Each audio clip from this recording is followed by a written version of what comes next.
এই গ্রামে বাস করত একজন আমিন নামের সাধারণ একজন গ্রামবাসী। সে প্রতিদিনের মতো হেঁটে হেঁটে তার গ্রাম পাইচারি করে। তখন তিনি দেখতে পান যে তার গ্রামটি খুবই সংকীর্ণ অবস্থা, এবং তিনি তখন তার গ্রামবাসীদের একটি গাছের সামনে দাঁড়িয়ে ডাকতে লাগলেন।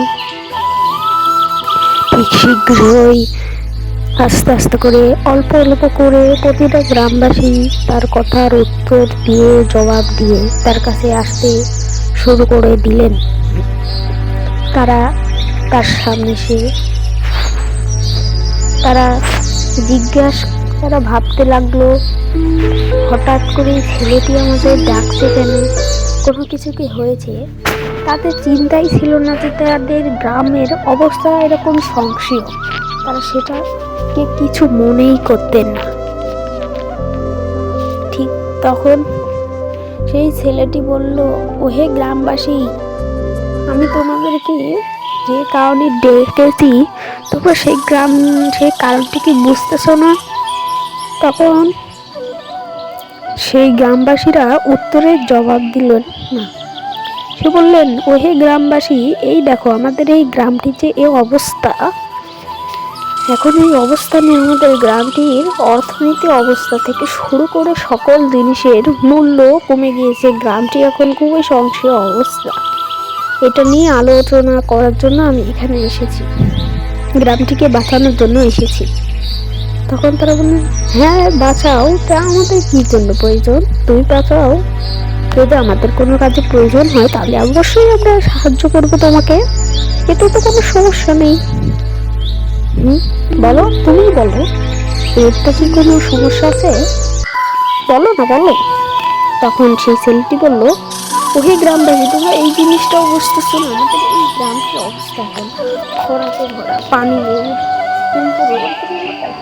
গ্রামটির মাটি ফেটে গিয়েছে, যাতে কিনা গ্রামটি ফসল থেকে শুরু করে কিছু গ্রামে হয় না। এই জন্যই তো আমি তোমাদের কাছে এসেছি কিছু বুদ্ধি করার জন্য, যাতে এই গ্রামটি আবার আগের অবস্থায় ফিরে আসে। তোমরা কি চাও না আমাদের এই গ্রামটি আবার আগের অবস্থায় ফিরে আসুক? বলো, তোমরা কি চাও না? জবাব চাই। তোমরা কি চাও না? তোমরা এইটি চাও না নাকি? তখন তিনি তার গ্রামটির অবস্থা এত সংকীর্ণ ছিল যে মাটি ফেটে ফেটে এত খরা হয়েছে যে মাটি ফেটে সম্পূর্ণ খণ্ড বিখণ্ড হয়ে গিয়েছে তাদের গ্রামের। এবং তখন সেই আমিন নামের ছেলেটি সেই খরা মাটির রাস্তা দিয়ে হেঁটে হেঁটে হেঁটে যাওয়া শুরু করলেন। তিনি সে গ্রামকে দেখে খুবই থমকে যেতেন, কি একটা গ্রাম, কি হয়ে গেল, এটি আমার দোষ? তিনি গ্রামটাকে খুবই চিন্তা থাকেন, ভাবলেন, হে মহান প্রভু, আমি কি করেছি যে আমাদের এই গ্রামের এই অবস্থা? আমাদের এই গ্রামটি এরকম সংকীর্ণ অবস্থা কেন হয়েছে? গ্রামটির দিকে আর তাকানো যায় না, গ্রামের চারদিকে পানি নেই, কিন্তু রৌদ্রে ভরা। রৌদ্র আমাদের চাই না, পানি দাও আমাদের, পানি দাও। এই বলে তিনি হাঁটা শুরু করলেন।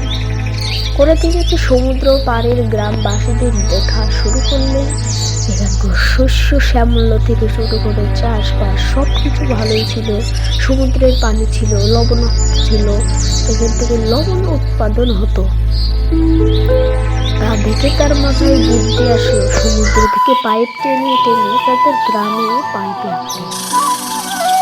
ছোট বড় থেকে শুরু করে সবাই তার এই মানবতায় ফেরিওয়ালার কাজে সাহায্য শুরু করে দিলেন। ছোটরা পাইপের কোন জায়গায় লিক আছে নাকি তা দেখা শুরু করলেন। হঠাৎ গ্রামে প্রচন্ড বৃষ্টি আসলেন, এত বৃষ্টি আসলেন যে মনে হয় সেকেন্ডের মধ্যে গ্রামটি বন্যায় ভেসে যাবে, এতই বৃষ্টি এসেছিল যা বলার বাইরে। এবং 3 মাস পরে গ্রামের অবস্থা চারপাশে ভুট্টা ক্ষেত, ধানের ক্ষেত, সব কিছু সম্ভব হয়েছে শুধু ওই আমির নামের ছেলেটি এজন্য গ্রামবাসী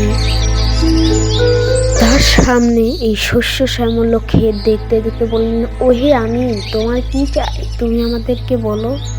তখন তিনি উত্তর দিলেন, না হে গ্রাম্যবাসী, আমার কিছু চাই না, আমার শুধু শস্য শ্যামল গ্রাম হলেই ব্যাস।